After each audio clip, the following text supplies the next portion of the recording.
I want to start by just giving a moment of gratitude to the people who've showed up here today to be part of our panel, because our intention here is not to say we've got all the answers, but really that we want to be asking questions and we want to be taking part in a discussion with our community. So I'm going to spotlight myself for a moment.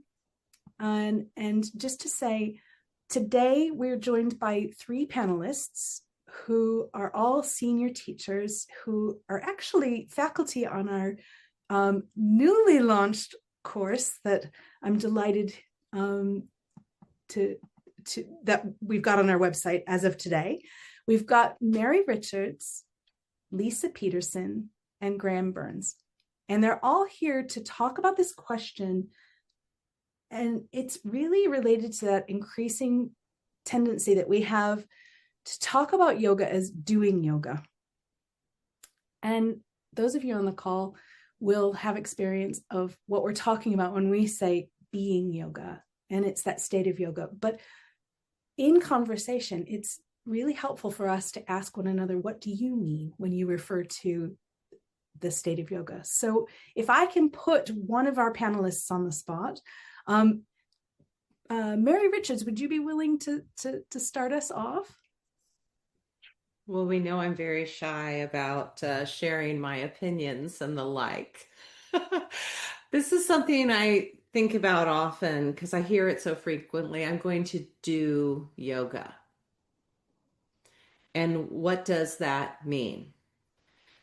So, as a teacher, I've been a teacher for 2.5 decades now and a practitioner for over 30 years. And I tend to say, I'm going to do asana, or I'm going to do pranayama, or I refer to the techniques as actions that I engage with rather than as doing yoga, because it is, in my opinion, and I'm sure there's going to be some agreement amongst us about this, that when we're talking about doing yoga, we're actually talking about the Eightfold Path.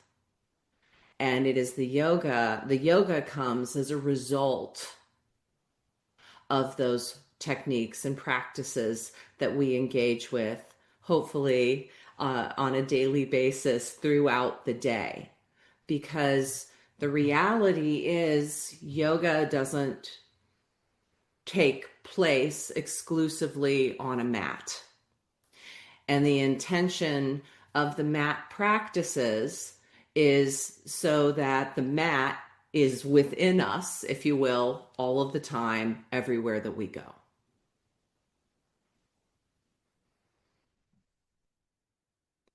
And this morning I was responding to some questions from students of mine, and I had referenced in a class last week the Hatha Yoga Pradipika, and that one of the primary themes of the Hatha Yoga Pradipika is that we practice asana. You know, that's widely viewed, and Graham and Lisa, I'm sure you have insights on this as well. That's widely viewed as kind of the first asana manual that we have, because it outlines these 16 original poses, and the intention of the asana was to relieve suffering in the body, because if we suffer in the body, if we're not robust and resilient in our physicality, that compromises our ability to perceive reality, respond to reality, as well as develop the skills that we need in order to enter states of meditation and ultimately liberation. And there's so much emphasis on this idea of doing yoga. And I believe that we have a very narrow mindset about that. And it's related to the actual practice of asana. And that's typically where the doing yoga begins and ends for most people, is with asana. And yet that's only one slice of the proverbial pie. And I'd love to know kind of what, Graham and Lisa think about that as well.